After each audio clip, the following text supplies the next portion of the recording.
Hello friends, मग मजेत आहात ना सगळे? कुरकुरीत डोसा करायचा आहे एकदम साध्या पद्धतीने. 3 वाटी तांदूळ घेतलं आहे आणि 1 वाटी उडीद डाळ घेतलेली आहे. आता त्यात 5 चमचे हरभरा डाळ घालायची आहे, त्यामुळे कलर छान येतो. दोन्ही पण स्वच्छ धुवून घेतलेले आहेत.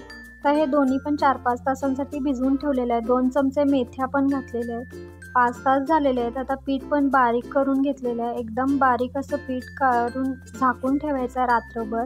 आता सकाळी बघा पीठ किती छान फुगलेलं आहे, मस्त फर्मेंट झालेलं आहे. आता या पिठाला जरा हलवून घ्यायचं आहे चमच्यानं. जाळी पण किती छान पडत आहे ना, मस्त आपलं पीठ फुगलेलं आहे. जाळीसुद्धा किती छान पडत आहे ना.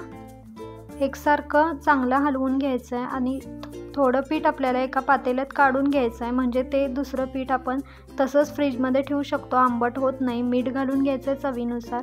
तरी पण पीठ थोडं घट्ट वाटत आहे म्हणून थोडंच 2-3 चमचे पाणी घालून घेतलं आहे आणि चांगलं मिक्स करून घेतलेलं आहे हलवून.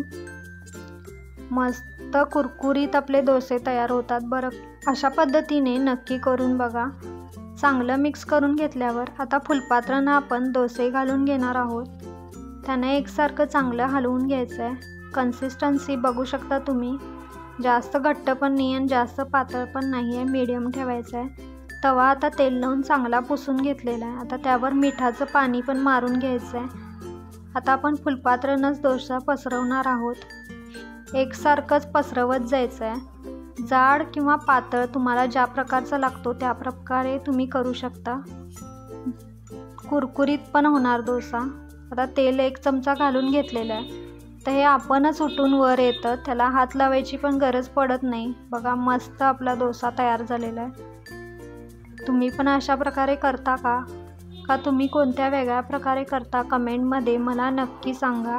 तुम्हाला जर माझ्या रेसिपी आवडत असतील तर लाईक, शेअर, सबस्क्राईब करायला विसरू नका. चला तर मग पुन्हा भेटूया अशाच नवीन रेसिपीसह. तोपर्यंत खुश राहा, मस्त राहा आणि खात राहा. आणि लाईक, शेअर, सबस्क्राईब करायला विसरू नका.